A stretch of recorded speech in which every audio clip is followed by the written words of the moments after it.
So now we had seen the circuit which says we need a FET.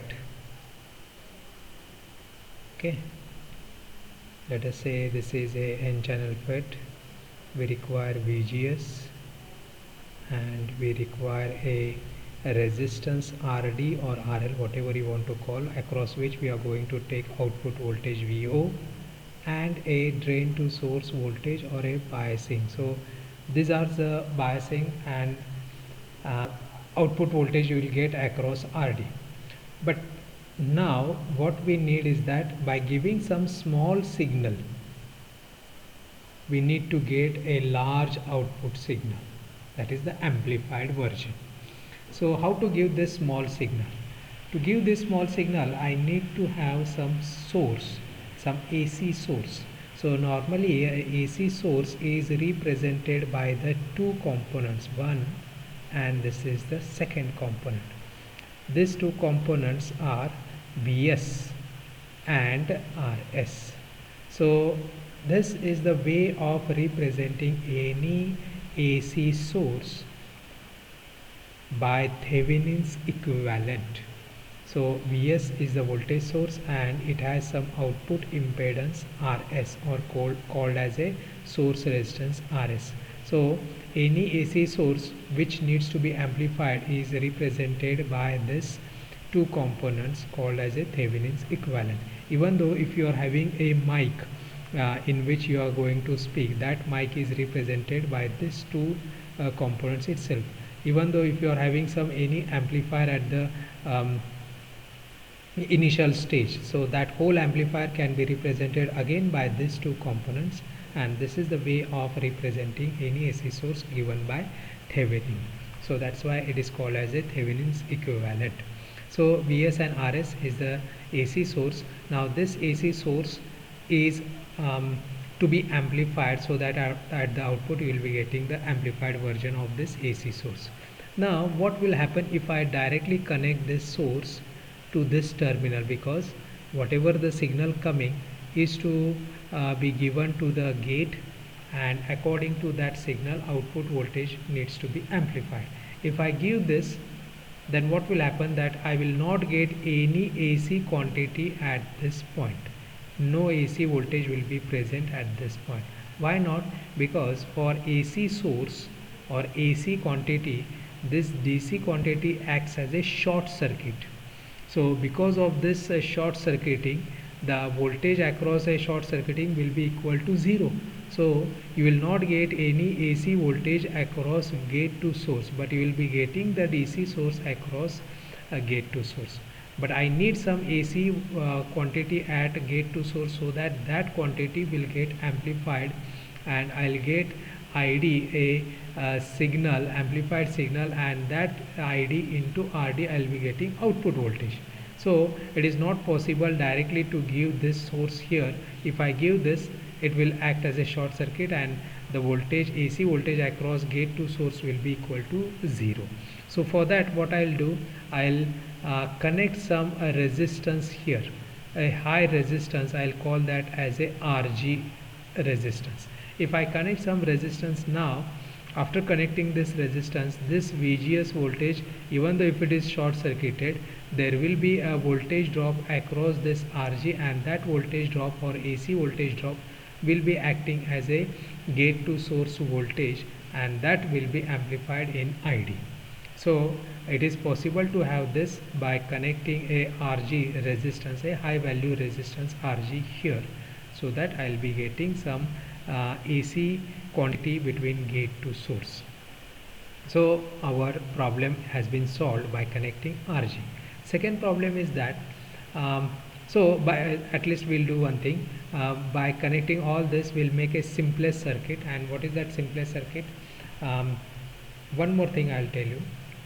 There are two voltage sources here, one is VGS and other is VDS. So it is not possible to always have two voltage sources for each FET. In some amplifiers we are going to use some hundreds and 150 FET, so each one having a different voltage will be a difficult to accommodate all of them. So what we'll do, instead of having two voltage sources, will make it only one voltage source. So if I want to make one voltage source, then you can find it here. I am connecting a negative here. I cannot connect positive to this point. So it is becoming difficult for us to make it one only. So what we'll do, at least simplify this and connect it at the top. Now simpler circuit will be a AC source as usual called as Vs, output impedance of that called as Rs. I'll connect one capacitor here. Why I'm connecting that also I'll tell you. Then a Rg, then a voltage source, then a FET whose source is connected to ground, a resistance Rd, and VDD. Now we'll call this, instead of calling VDS, I'll call this as a VDD. Why? Because actual drain to source voltage will be from drain to source. This will be our VDS actually, because VDD is equal to VDS plus the voltage across this RD. That's why I am naming this as a different voltage called as a VDD. Now this becomes a complete circuit. Secondly, instead of taking voltage across this RD, I'll take voltage output at this point and ground VO. Again it is one and the same. Why? Because I'll tell you why we have connected the capacitor, but first thing, why I am taking voltage between drain and source, because again coming to the previous concept, what I said, if I am doing AC analysis, DC voltage sources are short circuited. If I short circuit this, then what will happen? I'll get voltage across drain to source directly. So same thing here also, if I am connecting drain to source terminals as a output voltage, then by default we are taking output voltage across RD only. So not necessary to show it across exactly RD, I can show it from drain and to the source or to the ground as a output voltage. Second point is why we have connected capacitor. Again coming back to our concept, what it says, whenever I am doing AC analysis, we have said DC voltage sources should be short circuited. Similarly, whenever I am doing DC analysis, that means only considering the DC currents, not AC currents. In that time, in that condition, I have to short circuit the AC voltage sources, just like we are having Vs as a AC voltage source, that I have to short circuit. If I short circuit this, what will happen? There will be a voltage drop across Rs also. This current will flow through the Rs, and there will be a loss in the potential and loss in the power also. Unnecessarily there will be a current flow in this Rs. Similarly here also, so that's why I connected the capacitor. If I connect the capacitor, what will happen? This capacitor will block any DC flowing in this circuit. In this part there will be no DC current, but there will be an AC current, because capacitor blocks DC and passes AC. That's why there will be no DC in this circuit, no current will flow in this circuit, and no power consumption in this circuit. So I have connected a capacitor here. Secondly, I have connected capacitor at the output also. Now this output, whatever I will be getting across RD, will be having two quantities. One is the AC quantity as well as a DC quantity, which is now I won't call only ID, but I'll call ID plus small id. This small id is the AC current, and this capital ID is a DC current. That current I, small d, is the instantaneous current flowing through this circuit. So there will be both the quantities, DC quantity as well as AC quantity. And whenever I am taking output voltage which is a pure AC, then I need to take it after this capacitor, so that no DC current flows. ID will be equal to 0 in this path. So no DC quantity will be there, there will be only pure AC. So whatever signal I have given, that will be amplified, and that will be from 0 to some value, and again in the negative direction. So both positive as well as negative halves I will be getting across output voltage after connecting this capacitor. If I don't connect this capacitor, then your 0 quantity will be somewhere here. Why? Because we will be having some DC quantity as well as AC quantity.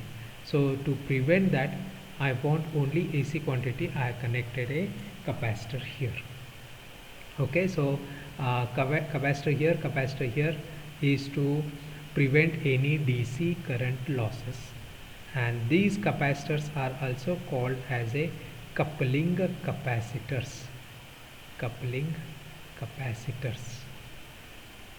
So these capacitors we have connected for coupling. Whatever circuit you can see here is also called as a fixed bias circuit, where I connected some VDS value, VGS, capital VGS, which is a negative quantity. So by connecting this fixed voltage source, I am biasing this circuit. That's why it is called as a fixed bias circuit. Okay, so to analyze this circuit, again analyzing, that means DC analyzing. There are two types of analyzing. One is a AC analyzing and second is a DC analyzing. To have a DC analysis, as usual, I have to short this open circuit. This will be doing ahead, but first I have shown you what do you mean by fixed bias. The problem with this fixed bias is what? There is a extra voltage source I have to connect here. So to prevent this, because it is not possible and not feasible to have two voltage sources for one amplifier, so to prevent that, I have to make only one voltage source, and to make one voltage source only, I have to change from one circuit to the other circuit. So we'll see how we can do that. एक minute